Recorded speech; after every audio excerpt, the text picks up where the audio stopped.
Through the Exodus story, God has just demonstrated his greatest display of power in the world.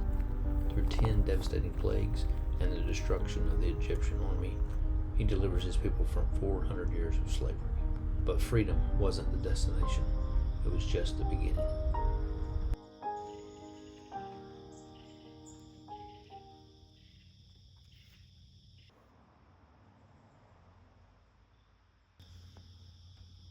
You ever wonder why God asked him to build a tent in the middle of the wilderness?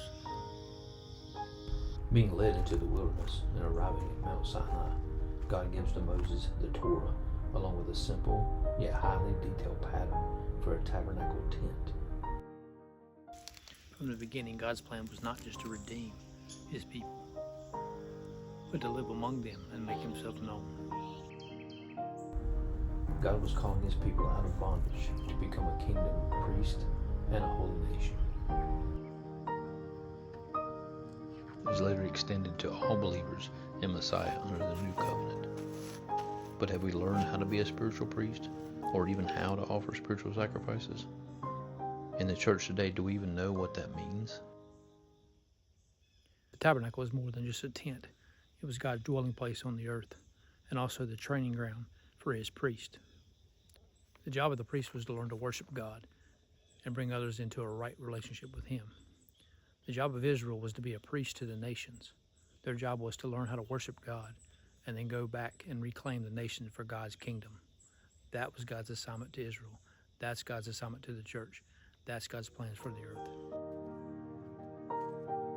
We even see our calling as kings and priests extended into the world to come in Revelation 5:10. Hebrews 9:9 tells us the tabernacle was a parable given to teach about a greater reality.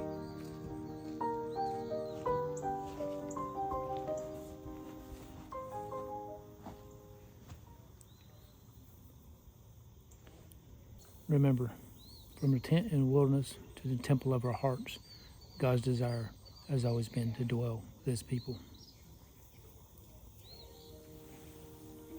The tabernacle was more than a tent. It was a way for God to dwell among his people and became a training ground for his priest.